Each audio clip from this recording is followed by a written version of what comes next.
Well, today it's the first day of trapping season here in the Ozarks, November 15th, and it's windy as all get out. Had weird thunderstorms last night, rained all day yesterday, rained most of the night last night. Not 100% sure I'm going to get any traps out. I'm going to try to maybe see how it dries out a little bit and maybe go this afternoon. Otherwise, this whole rest of the week's going to be nice and sunny, so I may just wait till tomorrow. But we may get some out this afternoon. We'll see how it goes. So hopefully it's better weather where you are. And you guys are already getting traps out on the ground. I know some of you already have traps in the ground, so good for you guys. I want to do a little video today that really started. I left this morning to go check out a new piece of property and talk to a couple guys that I kind of know, but I kind of don't really know that well. And I stopped at the little store, country store, on the way there, and saw a guy that I kind of know, and I know he's a trapper. I don't really know him that well, but he knows I'm a trapper, and he said, "Hey, I have a question for you." And he started asking me about basically animals that were not committing to his set. Basically, they were just not doing what he wanted to do. And he was asking me what I do about that, and so I thought I'd do a little video about that, because I've been asked that by a bunch of people, and I think that's a big concern for a lot of us, is why can I not get these animals to commit? And you've probably heard me say this in the past in other videos, but if you put a game camera up, I have a lot of game cameras, I put a lot of game cameras out at sets just so I can try to learn. And boy, that is the utmost humbling experience when you see coyotes just going back and forth past your set, not even batting an eye at your set, or they'll stop, maybe sniff for just a second, and then down the road they go. It can be super frustrating.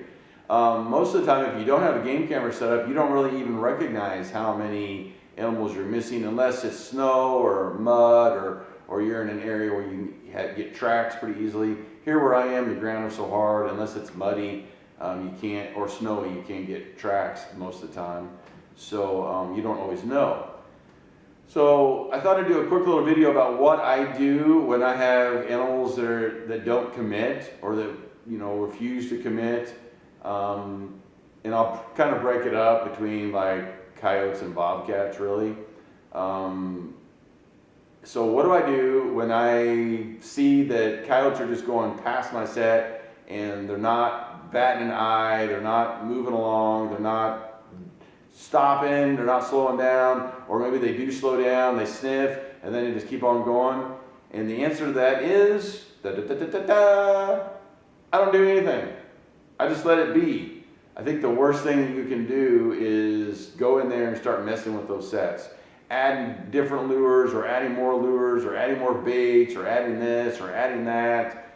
I think you just got to leave them alone. Unfortunately, that is just part of trapping. If you really have a hard time dealing with the fact that you can't catch every animal that goes by your set, it may not be the sport for you, because that's never going to happen. Animals are animals are animals, and nobody knows 100% why they do what they do. We just try to educate ourselves the best that we can so that we can have the best opportunity to catch them, but we don't really know what they're going to do. And on some days, a coyote just is not going to go to your set, and it may do that 4, 5, 6 times before it really comes to your set. I've got game camera footage where this coyote literally comes to my set 6 times in 2 days and never commits. And then finally, all of a sudden, I don't know what was different. I never messed with the set, I never touched the set, never did anything different. All of a sudden, that coyote committed and caught her. No idea why, it just is what it is. So I've learned over the years, let them be. Just let them be, don't mess with them, just let them be patient. Especially when it comes to coyotes, you're way better off. Just let them be, let them be, let them be, let them be, let them be. And if you're on location, you got good baits and lures, which nowadays it's pretty hard not to, because if you're using any kind of commercial bait and lure, it's all relatively good. You just gotta let those animals be, and hopefully they'll get into your set in time. Give them opportunities. and more opportunities and more opportunities, and just be patient. That's really all you can do.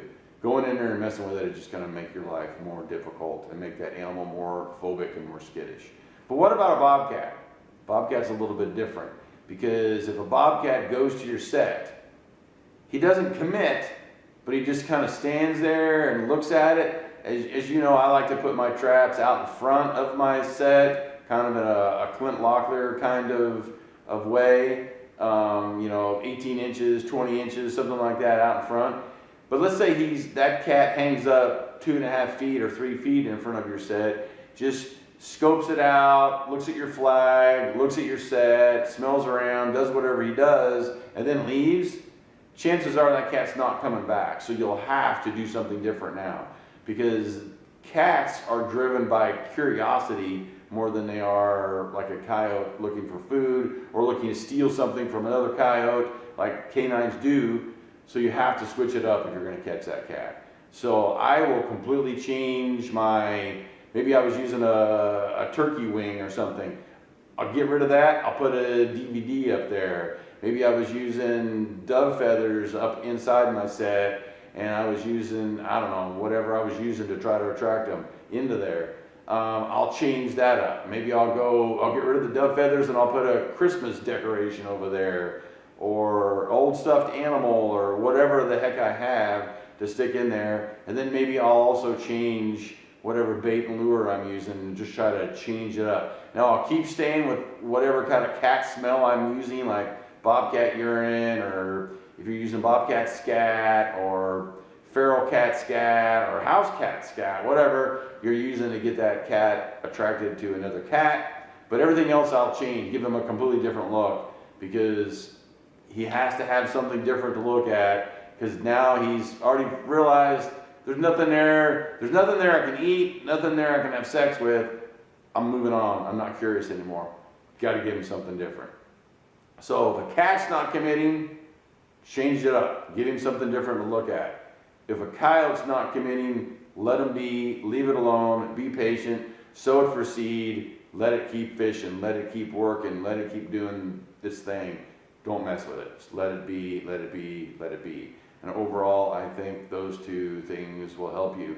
I can also do a video sometime if you guys want me to tell you how to get possums to commit better to your sets. Leave a comment below. I'll be happy to shoot a video about how to get possums to commit.